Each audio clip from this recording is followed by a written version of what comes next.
योगी श्री कमलेश शर्मा जी। ये एक ऐसा नाम है जो न केवल शासकीय सेवक के रूप में कार्य कर रहे हैं, बल्कि आध्यात्मिक जीवन का सफर भी इनका बहुत सुहाना रहा है। आत्मयोगी श्री कमलेश शर्मा सहायक अधीक्षक लोक अभियोजन विभाग मध्य प्रदेश भोपाल, जो कि गृह विभाग के अधीन आता है, वहाँ शासकीय सेवक के रूप में कार्यरत हैं। आप सभी को मेरा प्यार भरा नमस्कार। मैं भोपाल से कमलेश शर्मा आप सभी का इस समाधि की अनंत यात्रा के मंच पर स्वागत करता हूँ, वंदन करता हूँ, प्रणाम करता हूँ। अभी तक हम चर्चा कर रहे थे सांभवी तंत्र में कुंडलिनी जागरण के रहस्य की। माता पार्वती को भगवान शंकर इस सृष्टि के लीला क्रम के बारे में बता रहे हैं। उसके पूर्व उन्होंने जो बताया, तो अभी तक के एपिसोड में हमने जाना कि संपूर्ण लीला चैतन्य सत्ता की है। इसी को आत्मा कहा गया। आत्मा ही देखने, सुनने, जानने और चिंतन और मनन करने योग्य है। आगे भगवान माता पार्वती को ये बता रहे हैं कि अनेक रूप में, पाप में, पुण्य में, सुख में, दुख में, हमारे मन की वृत्तियों को जो प्रेरित करने वाली सत्ता है वो इन्फिनाइट मैं ही हूँ, मैं ही स्वयं हूँ। और जगत के चर अचर द्वारा जो भी दृश्य दिखाई देते हैं मुझ में ही भासित होते हैं और मुझ में ही लीन हो जाते हैं, और मुझसे भिन्न सृष्टि में कोई भी नहीं है। यहाँ समझने वाली इस प्रकार बात है कि कोई दूसरा है ही नहीं। वो इन्फिनाइट उधर भी है और इधर भी है। जब हम इसको जानने लगते हैं धीरे धीरे, तो हम इसे किताबी ज्ञान से नहीं, अपने अनुभव से हम इसको जानते हैं कि वो आत्मा ही परम सत्ता है, परमात्मा है। फिर हमने जाना सृष्टि के लीला क्रम में कि जैसे समुद्र में हवा के झोंकों के कारण फैन उठते हैं, बुलबुले उठते हैं, उसी से एक एक बुलबुला आकार लेता है। उसी प्रकार उसकी कॉन्शियसनेस के समुद्र में वाइब्रेशन होने के कारण सृष्टि हमें दिखाई देती है और विसर्जित हो जाती है।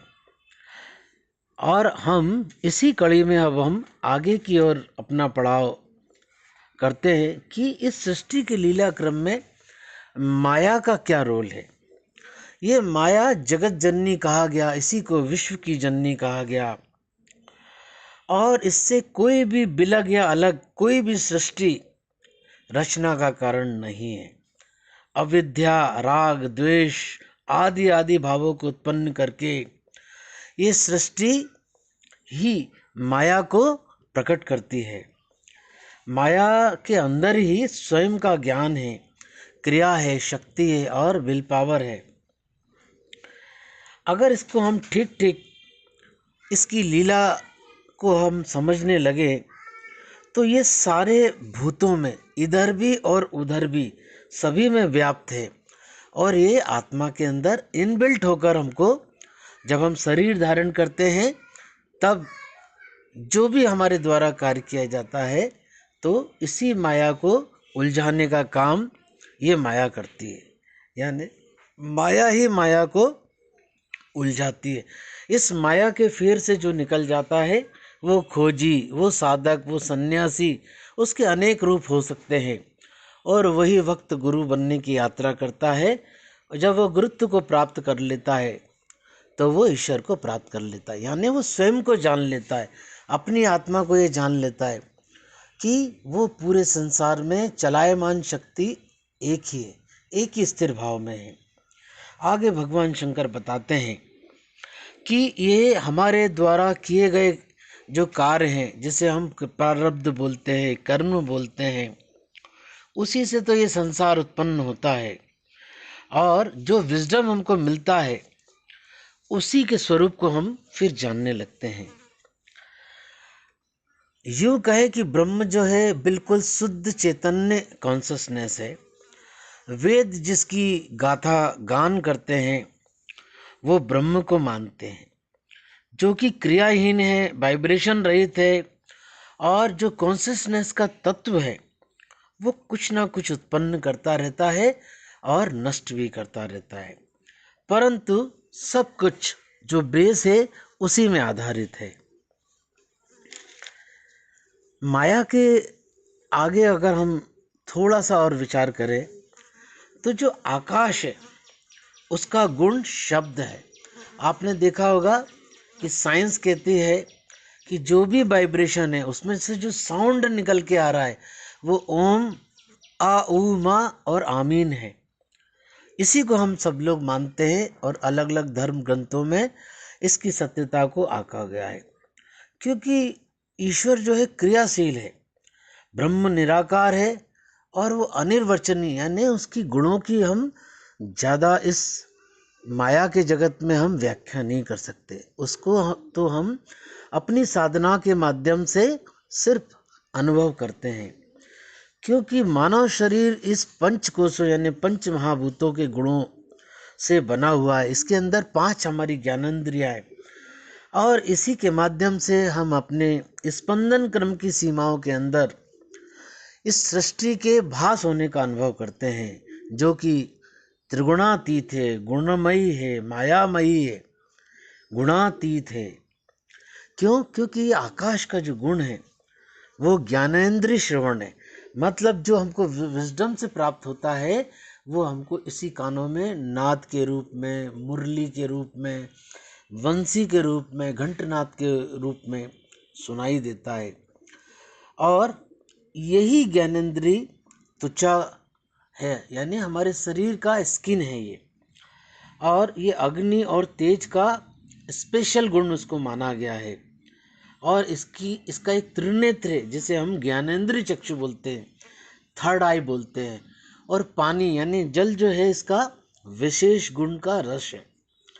ये ज्ञानेंद्रिय रसना है। जब हम आनंद से ब्रह्मानंद की ओर बढ़ते हैं तो इसी को रसना कहा गया।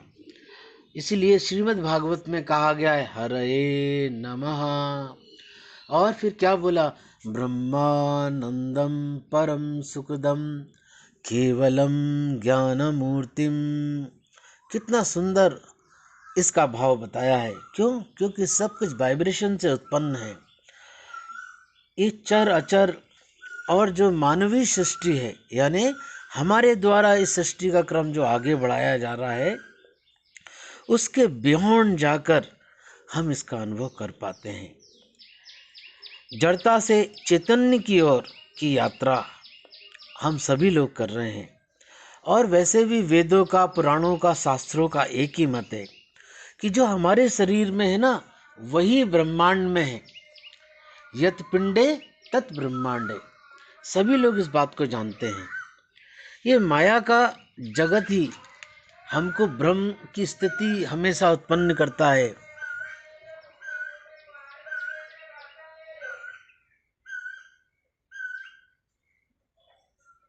और इस चैतन्य से जड़ता की ओर जो हम यात्रा करते हैं, उसका निर्माण और प्रलय, उसका जो पूर्ण विश्लेषण है, उसको किताबी ज्ञान से आका नहीं जा सकता, बांधा नहीं जा सकता। क्योंकि ये परिवर्तनशील जगत में हमारी आत्मा ही शाश्वत है, वही सत्य है, जो सभी रूपों में अन्य अन्य समुदाय कहे गए हैं और जो अपनी भावनाओं के कारण चैतन्य ही सब रूपों में दिखाई देता है। ये वही एक रस से आत्मा है जिसे हम यहाँ पर जानने की कोशिश कर रहे हैं। सृष्टि एक खिलवाड़ है, लीला है। इसे जानना मनुष्य जन्म का परम लक्ष्य है। ये आरोप और अपवाद और न्याय से भी सिद्ध होती है। एक जो अपरिवर्तनीय ब्रह्म है, उसी में इसका निर्माण होता है, इसी में उसका लय होता रहता है। और जो मुक्त योगी होते हैं, उसे वे लोग अपने चित्त में इसे अलग अलग भाव से प्रकट करते हैं। तो साथियों, सभी सम्मानीय बंधुओं, इस कुंडलिनी जागरण के रहस्य को, ईश्वर की सृष्टि की लीला क्रम को जानना अत्यंत आवश्यक है। इसकी माया को जानना भी हमें बहुत आवश्यक है।